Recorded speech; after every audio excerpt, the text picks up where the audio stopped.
Welcome back, Mommy Millionaires, to another episode of Mommy Making Millions, the podcast. I'm extremely excited for today, ladies. We have an amazing guest. I know I probably say that every time, but I feel like we are getting better and better with the moms that are coming on. The moms are really showing up this season, and I really feel like the moms have entered the chat. We have one of our lovely guests who I'm excited to talk to today because she's going to talk to us about shifting our mindset and really what it's like to co-create wealth as a mommy making million. So welcome Takisha Atkins. Is that right? Am I saying that correctly? Artist. Artist. I knew that. Things never go as planned when you're trying to do things live on air. But I did know that. I read that. I said, no, this is Artist. So welcome to Mommy Making Millions podcast. I want to take a moment to just kind of put a little bit of respect on your name. You have been out in these streets. I've saw over 20 years. And when I say out in these streets, I just mean you've been in the game for quite some time. Yeah, quite some time now. So I'm going to give a little bit about you. You have over 20 years. Okay, let's just say 20 years in the financial industry. You've seen people continuously struggle, but overall, you've been helping people mindset shift. So let's back up. You're a life coach. You mix life coaching with spirituality. You're also a certified public accountant. Okay, see what I'm saying? The receipts are dropping in. Yeah. And then I was like, what the heck is a neuro-linguistic? Am I saying that right? Practitioner, Yes. y'all. Come on. Drop the gems for us on this episode because we need to know what the heck that actually is and how we can live truly a wealthy life as a mom because this is truly what the Mommy Making Million podcast is all about. So welcome to the Mommy Making Millions podcast. And I want you to also give us a little bit of backstory about yourself because I know sometimes when we start giving all of those titles, people are just like woo and blown back. But really, what is it that you do on a day-to-day? I am a certified public accountant who stumbled into why do we know what to do with money, but why don't we do it? And that was always my question. I was helping clients and I'm like, why isn't this such a important thing to you? And I stumbled upon money mindset. And so I said, I'm going to change my mindset so I can get a better idea of how to help my clients. But the interesting thing happened. When I changed my money mindset, I really didn't change that first. I changed me. I changed who I was. I changed my relationship with money for sure, but my life got better. And so I was like, okay, so this money thing really isn't about money. It's a self thing. And that was like, oh, it clicked. So then I was like, how can I know more about this? So I started to get certifications on how to do life coaching because it wasn't a money issue. It was a self issue. So then I was like, okay, I want to kind of know how to really change my mindset, how to really know what it is I want. Like people know how to do things and why they should, but there's some sabotage, some block that's stopping them. And NLP for me, which is neuro linguistic programming, that was it. And I was just like, okay, I got it. And so I infuse all of those. If you read my blogs or if you are on social media, I'm always putting that in there because we can really change not just our mindset, but how we think. And I think that's part of the problem. We don't think about what we think about. For sure. And what I'm realizing is I did take a peek at some of your blogs. Your blogs are truly amazing. I want to scale back just a little bit because you talked about just shifting of the mindset. And I'm a firm believer of saying that you manifest your millions in your mindset before they actually manifest in your bank account. And I've learned that coming from losing my own job and then shifting into the world of entrepreneurship, but also being broke as an entrepreneur, making six figures and trying to figure out how to manage it and having that mindset shift to say, I don't care, what I was birthed into, I don't care what my credit score is looking like. I have the power to really shift and transform, my mind into thinking and believing bigger and better, so that not only I can have it, but the generations after me, my children, can have it, because they are deserving of this as well. So one of my questions to you is, at what point as a mother, as a woman, did you realize that you truly had the capacity to develop that mindset shift? Like, what was the aha moment for you that really allowed you to say, you know what, I am going to go ahead and get the NLP licensing to help me kind of give that added bonus to who you are?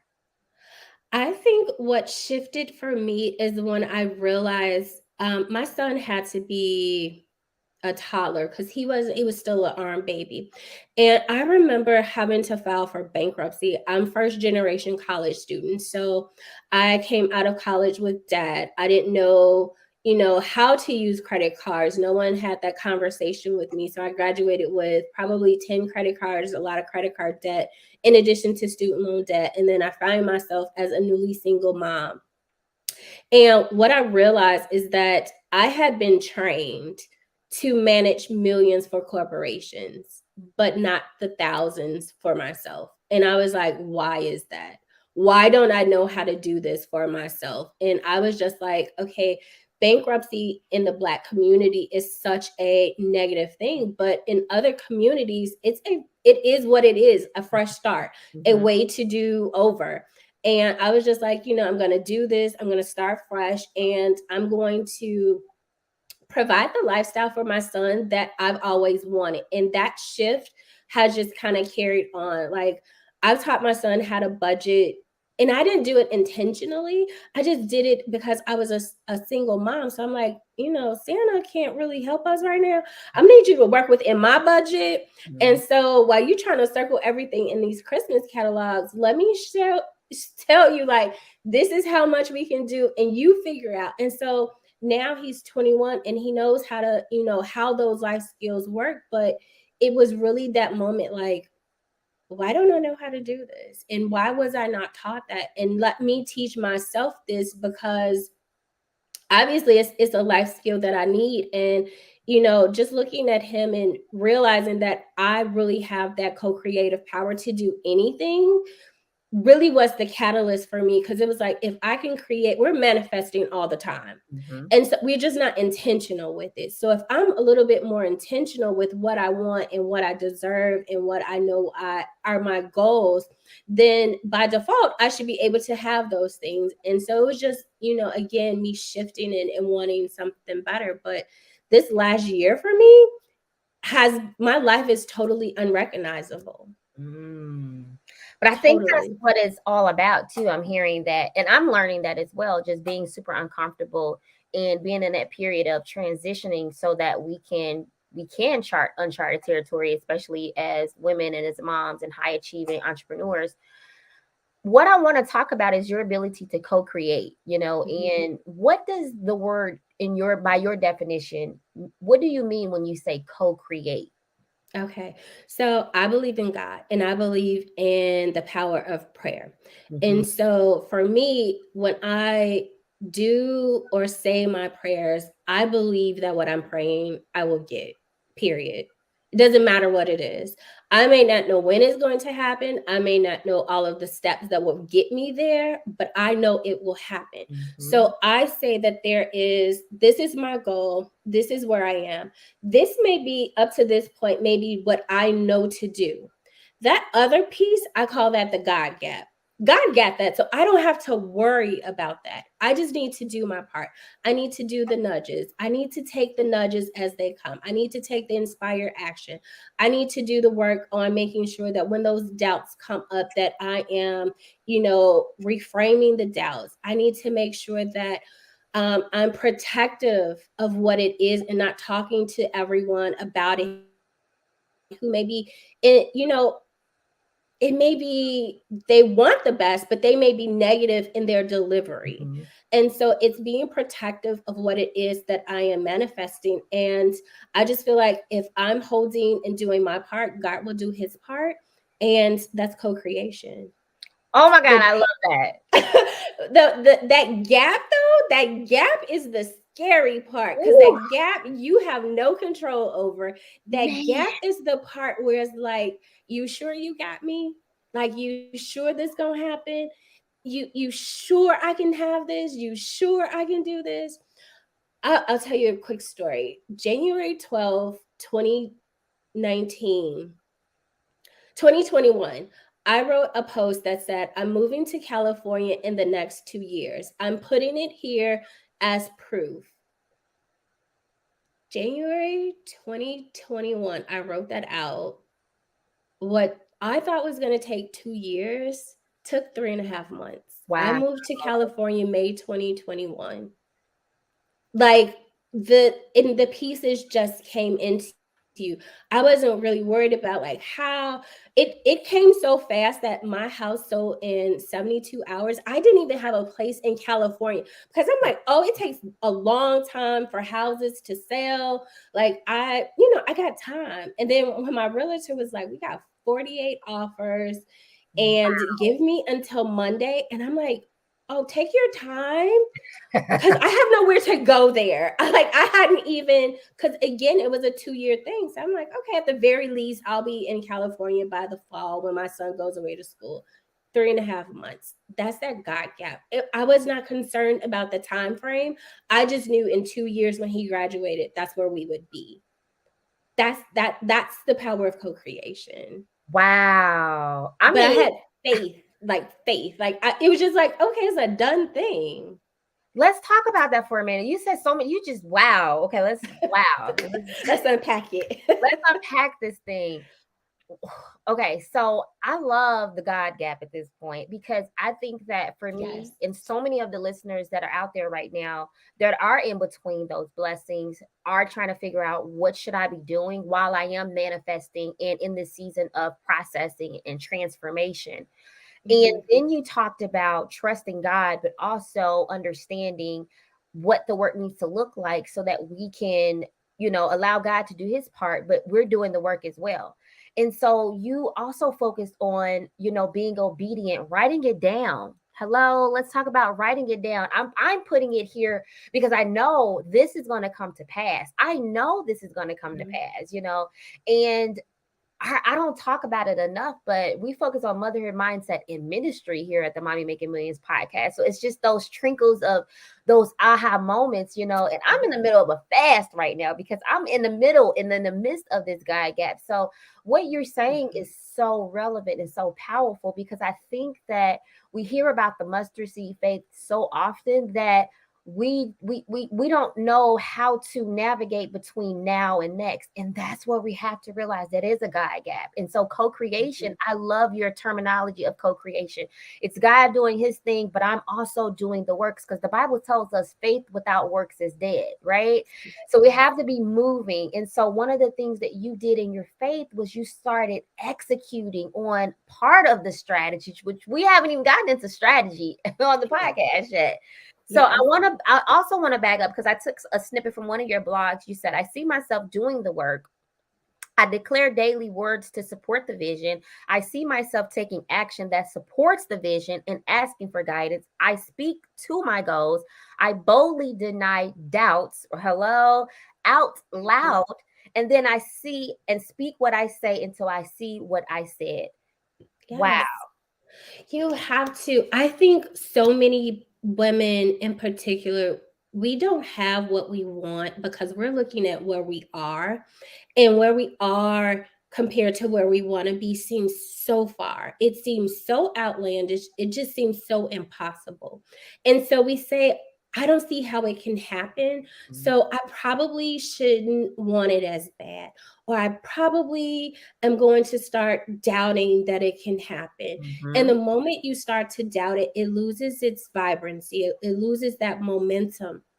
But I want you to know, like, it doesn't matter where you are. Miracles can happen like that. And most of us have some type of story that proves that. And so there's this thing in NLP, it's called success stacking. And it says that, and I just used it for God because I'm not a church girl. And so I didn't have like all of the these are the promises that God has. These are the things that God promises that, and so I read the Bible one summer and I was just like, I want to know for myself what his promises are. I want to build this relationship with him myself. And I was just like, okay, they say he's the father. Well, I didn't have an earthly father. So how do I build this relationship with this, in my mind, entity in the sky? And I was just like, I know he's real, but I don't know how to build that connection, that relationship. And I read this book by Mandy Hill, and everything in my spiritual journey starts here. And in the book, it's called Beautiful Uncertainty. And she has this part where she goes on this date with God. And I was like, that's it. Make God human. Make him human. I can relate to someone if they are human and maybe they're just not here with me, but I can still speak life to them. I can still talk to them.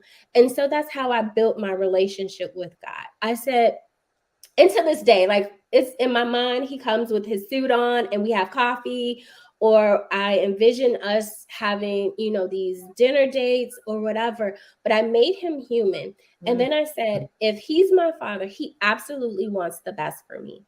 And so I started success stacking and saying like, oh, well, he did this. Well, if he did this, he'll do this. Oh, well, if he did that, he'll do this. And if he did that, he'll do this. And so it just became my evidence that he's always there. He's always wanting the best. And I looked at it as my relationship with my son. I'm always going to put him in position to win. Why wouldn't God? Ooh, that's good. Why wouldn't God? I'm always going to give him the advice if he comes to me. I don't know what he's going through if he doesn't come to me. Right. I should probably go to God. God wants to bless me. I would give my son all of the money I have. Matter of fact, we all give them all of the money we have. Why wouldn't God want to bless me and give me all of the money that I need? And so I just started looking at it differently. And that success stacking it gave me further proof that everything that I want, I can have. I just need to go to God for. And I'm willing to do my part and just let him do that God gave. And that success stacking. And when I went back and I was just like, he's always been there, but I would feel like certain parts, maybe he's there for this, but not for this. He's there for this, but not for the business. The business isn't doing it. But I was like, you also aren't doing what you're supposed to be doing in this business. You want to stay over here and do this business finance, but I'm telling you to do more financial life coaching. So you aren't being obedient. So I'm not going to bless anything where you're not doing your part. And I was like, I hear you, but this is safe. I know how to do this. I've been doing that part for 20 years. This is new. But it's like, it wasn't new. I had been doing that. I just didn't have a name for it. Right. Yeah. I love that. Success stacking. Okay, well, we're going to put some. And you can do it with anything at all. Like, it's just to build your confidence and show you that evidence that what you are now thinking is true. Like when you have doubts and you say, is this true? Most of the time, the doubt isn't true. And then you say, okay, well, if it isn't true, what is the new doubt? What is the new belief I want to have? And when you have that new belief, you can't just go back to the way you used to do things. You need new support, new evidence to make sure that you are in alignment with that new belief. And success stacking helps. It's like, oh, well, if God did that for her, he could do it for me. Oh, she's doing this in business, I could do that too. Or, whatever it is. But that success stacking just gives you that support for that new belief that you want to have. Absolutely. I love that. I also love the fact that you mentioned being able to have the resources there to remove the belief and also to transition the belief system. So now you can have the power to believe, if she's doing it, it's possible for me to achieve. And I know that the power of proximity for just anyone in business is just extremely important because it only looks impossible until it's done. And then when you see it's done, you are like, you know what? I do serve God in this magnitude to whereas, I've also learned the power of asking for what we are seeking and being bold about what we're asking for. Yeah. And so that kind of transitions me into one of my next questions for you is, truly some of the mindset shifts that we need to have as women, as moms, that pertain to what we can truly have. And so it's almost like I remember being in corporate and feeling like I did not want to settle. I knew that there was more for me. I knew that that I had valuable skill sets, but the opportunity there, it was just kind of like, God, where are you leading me? And so inside of where I was in the midst of that God gap, let's just say we're using the God gap. Mm-hmm. How can you help women to have the mindset shifts of understanding the difference of them understanding what wealth really looks like as compared to what they really feel possible for them to achieve? I think we should start with defining what wealth is for us. That's first. Wealth is going to look different to different people based on their money story, their attitudes with money, their relationship with money, what they find value in, where they are financially. It's all going to look different. When I first started, after I filed for bankruptcy, wealth to me looked like being able to pay all of my bills at one time. Mm-hmm. Mm-hmm. And then wealth looked like me being able to save, $10,000. And that was like a lot to Yeah. me at that time, just to be able to save, but then to accumulate a lot of money. Oh, you cannot tell me I was not rich. And then, wealth looked like, having a good credit score. So wealth for me, has really shifted based on where I am. Now I'm more settled. I have investments, and wealth right now to me is legacy. And I just Mm-hmm. finished doing my estate plan. And I'll tell you, like, that was very emotional. I put it off for a year. I felt like I was really preparing to die. That's what my mind said. You are preparing to die. And I just put it away. And then I put it away and forgot about it. And the attorney ended up sending me an email, and I said, this process is definitely needed, but mentally I had to go back and say, you're not preparing to die. You're Mm-hmm. preparing for the event that will happen so that your son doesn't have to deal with this and grief. And so I had to again shift it. And, when you define wealth, it makes what others think wealth is not matter. To me, wealth where I am now is the ability to freely experience life. We Mm, want the freedom. absolutely. We money is a part of it because money is what we use to afford us the lifestyle, but Absolutely. truly what we really want is the ability to experience life on our own terms. And everyone has their own definition of what that looks like.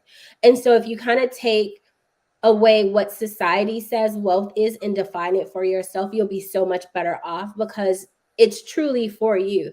And I think that's the problem with so many self-help and financial, books or, programs, is they don't remind you that wealth is your own journey. Like, personal finance is personal to you.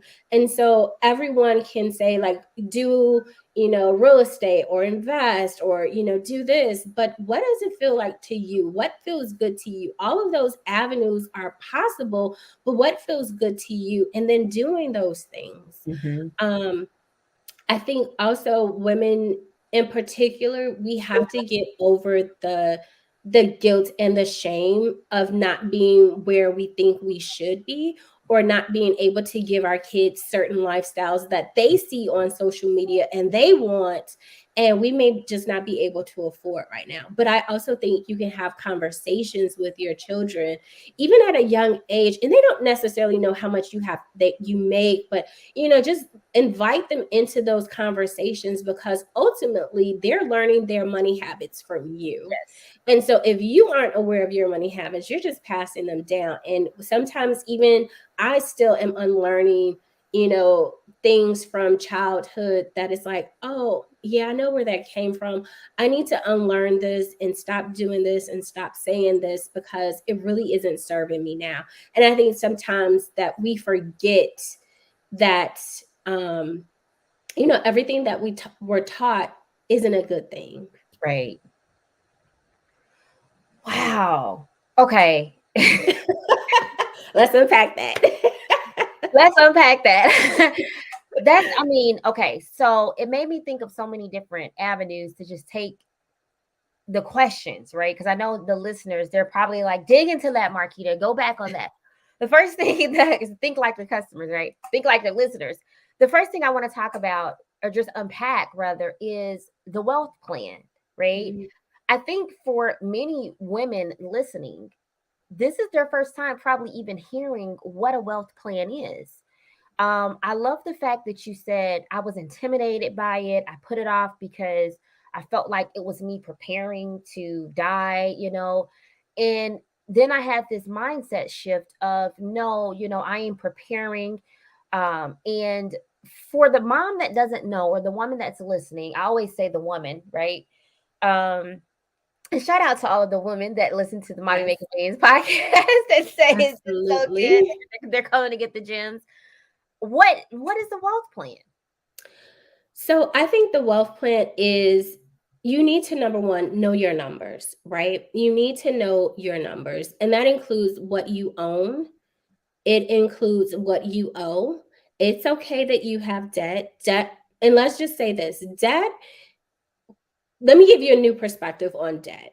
Debt is just you leveraging someone else's money. It's not good and it's not bad. It is what it is. Student loans are not good, they are not bad. You leverage someone else's money so that you can finish school, right? I look at it like, if not for that leverage, I would not be a college graduate. I would not be doing what I'm doing. So I don't make it good or bad. Credit card debt is not good or bad. It is just you leveraging someone else's money to buy whatever it is that you bought. Let the emotional turmoil that you have about having debt go. Be more intentional going forward, that when you use debt, you'll use it in a way that serves your goals, period. Mm-hmm. So know what you own, know what you owe, know your credit score. It doesn't matter where you are now. That is just where you are now. You're going to work on it. You're going to get your plan together and you're going to fix it. Period. We're so emotional when it comes to money, but it's rooted in like fear and shame, and we should be so much further, and now I made all of these mistakes, so we take it so personal and let that define us.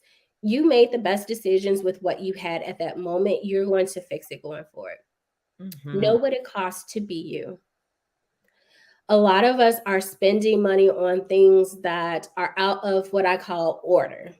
Let's just say this. So this is the order. When you do your plan, when you do a budget, a spending plan, you're going to reprioritize what's important to you. You're going to start with your basic needs, right? And then you're going to say, you know what? I know I haven't been saving, I haven't been investing. You're going to now prioritize that. That's going to be your security. So you have your basic needs, you have your security. And then you're going to say, okay, well, what's left? That's the stuff that's a priority to you. And so after your priority needs have been met, you're going to say, then the luxury. That's where you're going to buy the things that you want. The problem is sometimes we buy the luxury before our security is taken care of. Yeah. We're going to put them in order. And so what you'll find is that as you're starting to do this, you may find that, okay, you don't have luxury for the next couple months, right? But your security is Mm-hmm. taken care of. And what happens when your security is taken care of, that anxiety that you have, it lessens because you have this in case something happens plan, or I call it my freedom fund. And so I always put money to my freedom fund. Those random checks in the mail, I put it to my freedom fund. Yes, You random. know, Yes, to random checks. It's like, okay, thank you for this $4 refund. Let me put that there. And so what happens is, it becomes like a new normal for you, and so you start to feel comfortable amassing money, and so then make it a game. Oh, if I have this, I can get to this. And so now you're changing your how you view money, and it's not so much scarcity, it's not so much I don't have, because you're prioritizing it, and it's only for a season. Mm, We think of it has to be done in a year. Well, it didn't take you a year to get into that situation, so it shouldn't take you a year to get out of it. It may take you a year to build that really good foundation. And we have to stop thinking that, oh, well, it's going to happen fast. Well, you didn't get into it fast. And mm. there's also other stuff that you need to do. Every level that you get to when it comes to money, you're going to have to do new work there. Like the work on being comfortable saving it, sometimes we were raised that, you can't take it with you. And, you know, if you didn't have, you may have this sense of, I'm going to buy everything that I want. And so then that goes against your goal of living a wealthy lifestyle, the ability to have that freedom. And so you just need to look at what you're doing, what your habits are, what your patterns are, and say, is this serving my future goal? Is this serving my wealth plan? Is this serving the goals that I have? And sometimes you'll find that they aren't. But again, go to that story of, what is it that I believe about this? What is it that I was taught about this? Is it true? If it's not true, what's the new belief you want to have? And then again, get that success stacking, have that support, have that new evidence. Takisha, this has been amazing. Thank This you. is amazing because I think that defining wealth, you've put a new perspective for just anyone really listening, Mhm. and for the mom that is in debt. I think there are a lot of people that are too prideful to say, I am really in debt. I don't have a wealth plan. My credit sucks. I don't want. I'm only looking at bankruptcy negatively, and Mhm. because of that, it makes me feel like I'm not getting anywhere. I'm never going to get anywhere. I'm going to continue to have these self inflicting beliefs to make me feel like, I'm comparing myself to what I see on social media. I do see, all of these successful people who appear to be, living their best life through social media and through a social media lens, taking their kids on flights, passport stamps, and we have begun to measure our own life based on someone else's means of wealth and success. And like you're saying, I think that this conversation allows us as women, as moms, as humans to have another narrative towards what we believe wealth is and how we can continue to co-create a new creation of a wealthy mindset. And you even given us strategies on what we can do to begin to implement some best practices so that we can change our mindsets and shift them into believing, what does wealth look like to me? When you talked Mhm. about the freedom, even speaking about just how you were talking to your son, when it came Christmas time, and just, breaking those habits so that we're creating new habits, of positive habits of wealth. And I'm just so thankful to have you here on the Mommy Making Millions podcast. I feel like we need like a part two of this.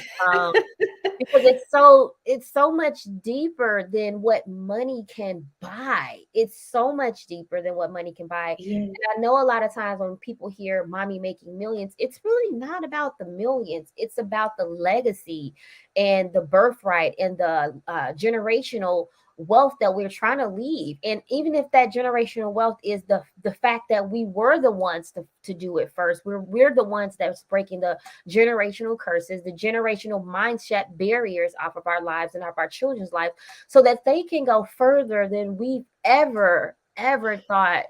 Like the sky is not even the limit. Like we're continuously breaking just so many dynamic, just it's so much that we can definitely unpack here. And so I definitely want to thank you. I really feel like there's so much more, but I want to be. Well, let me know. We can definitely do a part two. And I do want to say this to the women. don't allow your self-worth to be tied to your net worth. That's not the formula. Self-worth does not equal net worth, right? I'm sorry, net worth does not equal self-worth. Your Right. self-worth influences your net worth. What you believe is true for you, what you believe that you can have, will influence how you handle money. But how you handle money is not a direct reflection of you. It is a reflection of your stories, your borrowed beliefs, what your parents told you, what society is telling you. Those may not even be what you truly believe. You're just working off of programming, and you have the power to change it. You have the power to say, this is not how I'm going to do money anymore. This is not the story I'm going to tell myself about money anymore. This is not the story I'm going to have about money anymore. I remember when I was first heard about, making millions, and that sounded so far fetched. And I was just like, that is just so uncomfortable to me. And I would say, my first goal was, I'm going to make $250,000. And it was just me getting used to saying millions and me earning it. Yes. And then it was like, okay, I'm going to get to $500,000. And, as I'm getting closer, now the goal is like, it's 1 million or as close to it as possible, because it doesn't seem so far away, but I've had to change the way I look at it. And I had to break it up into little incremental steps along the way. So it's possible, guys. Like, it really is. And if you say $250,000 and you get to 60,000, you're still good. Still. Aim for it again. Like, it's no shame in having the same goal the next year and striving to get to it. Like, everything isn't instantaneous. But it's possible. And I think if I leave you with nothing else, is that it is possible. It is possible for you to change your life, period. Period. Period. I will fight you on it. Like, it is so possible, but you do have to think about what you think about. I love this. We might just have to have you at the 2023 Mommy Making Millions brunch, because Yes. I think that what you're saying, you've definitely shifted the mindset of a lot of the listeners today that are listening. And going forward, I think that, saying we are millionaires and future billionaires, or whatever we believe we will become, saying it, writing it down, and manifesting it, and allowing God to co-create, and learning how to sell success stack in the process, gives us that blanket of assurity that it can come to pass. We just have to continue. We haven't gotten to strategies yet, but I wanted to say, how can so for our listeners that may want to work with you, how can some of our listeners work with you, or what's coming up? What else do you have within, or are you expecting to see come forward in 2023? So right now I am working on my digital products. I am working, what's of value to me this year is coming from corporate. I've been a full-time entrepreneur for a year. So I am working on time freedom.